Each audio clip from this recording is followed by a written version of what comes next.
రైతు వారికి ఎలా ఉపయోగపడుతుంది? అన్నదాత సుఖీభవ బాబు గారు ఎలక్షన్ లో చెప్పిన హామీల్లో సూపర్ 6 లో ఒకటి.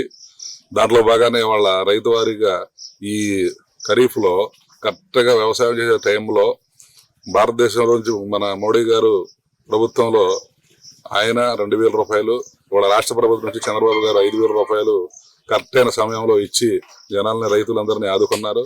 అలాగే రైతులందరికీ డ్రిప్ ఇరిగేషన్ ద్వారాగా ఇవాళ ఈ మెరక రైతులందరికీ, ఈ మెట్ట ప్రాంతంలో రైతులందరికీ డ్రిప్ ఇరిగేషన్ ద్వారా డ్రిప్పులు ఇవ్వడం జరుగుతుంది. అలాగే పామాయిల్ మొక్కలు గాని, మామిడి మొక్కలు గాని ఇలా రైతు వారీగా అందరినీ ఆదుకుంటున్నారు. అలాగే ఇప్పుడు పోలవరం నుంచి కూడా నీళ్లు సరైన సమయంలో పోలవరం నుంచి కొన్ని నీళ్లు కూడా అందిస్తున్నారు కాలువల ద్వారాగా. అలా రైతు వారీగా రాష్ట్రం మొత్తం కూడా నలుమూలలుగా అన్ని నదుల నుంచి నీళ్లు డంప్ చేసి అందరు రాయలసీమ గాని, ఉత్తరాంధ్ర గాని, ఆంధ్ర గాని మొత్తానికి రైతు వారీగా చంద్రబాబు గారు ముందస్తుగా మేలుకొని ఇవాళ మంత్రులు కూడా ఆయన టీం కూడా డబుల్ ఇంజిన్ సర్కార్ లాగా చాలా స్పీడ్ గా పనిచేస్తా ఉంది. అలాగే పేదలందరికీ కూడా చెప్పిన సూపర్ 6 లో చెప్పిన భాగంగా మొన్ననే మీరు చూస్తే తల్లికి వందనం కూడా ప్రతి కుటుంబంలో ఎంతమంది అయితే పిల్లలు ఉన్నారో 2 ఉన్నాయి, 1 ఉన్నాయి, 5 ఉన్నాయి, ఒక కుటుంబంలో 6 కూడా తల్లికి వందనం పడింది, డబ్బులు పడ్డాయి. అందరూ కూడా విద్యార్థులు గాని, రైతులు గాని అందరూ కూడా హర్షిస్తున్నారు.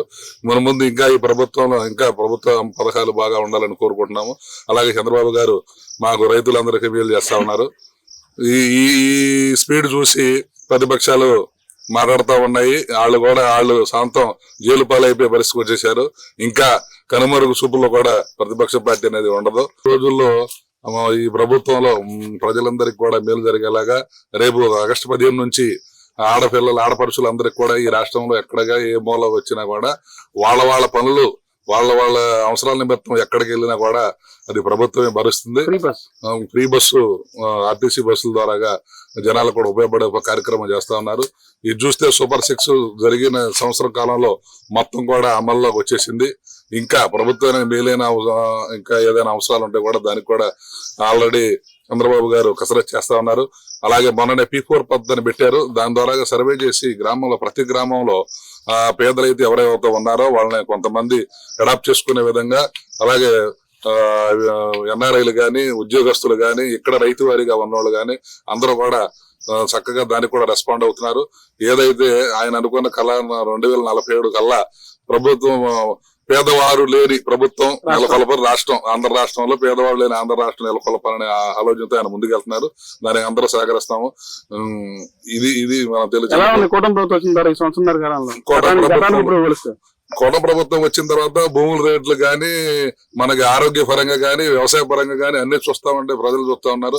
ఎక్కడ ఏమి కరువు కాటకాలు లేకుండా, ఇబ్బంది లేకుండా అందరూ తన జీవనం సాగిస్తా ఉన్నారు. జనజీవనం ఎక్కడ గతంలో ప్రభుత్వంలో చూస్తే వచ్చి రాగానే కరోనాతో అందరూ దేశం మొత్తం అల్లాడిపోయింది. దాంతో మన రాష్ట్రంలో అసలు వైద్యం గాని, విద్య గాని ఎక్కడ మన కనుచూపు మేరలో కూడా లేదు. రైతులు కూడా ఇబ్బంది పడిపోయారు. పంటల్లో కూడా లేదు, రేట్లు లేవు. ఇవాళ చూస్తే ఈ సంవత్సర కాలంలో అందుబాటులో ధరలో మీకు ఎప్పుడైతే 2018, 2019లో నుంచి ఆగిపోయిన బకాయిలు MGNRGS నుంచి కానివ్వండి, కాంట్రాక్టర్లకు బిల్లులు కానివ్వండి, రైతు వారీగా కానివ్వండి, ఎక్కడైనా మిగిలిపోయిన గ్రాంట్లన్నీ కూడా రిలీజ్ చేసి ఆయనకు ఉన్న దాంట్లోనే ఎంత ఆర్థిక ఇబ్బందులు ఉన్నా కూడా ప్రజలకు ఎక్కడా కూడా ఏ విధమైన ఇబ్బంది లేకుండా చేస్తా ఉన్నారు.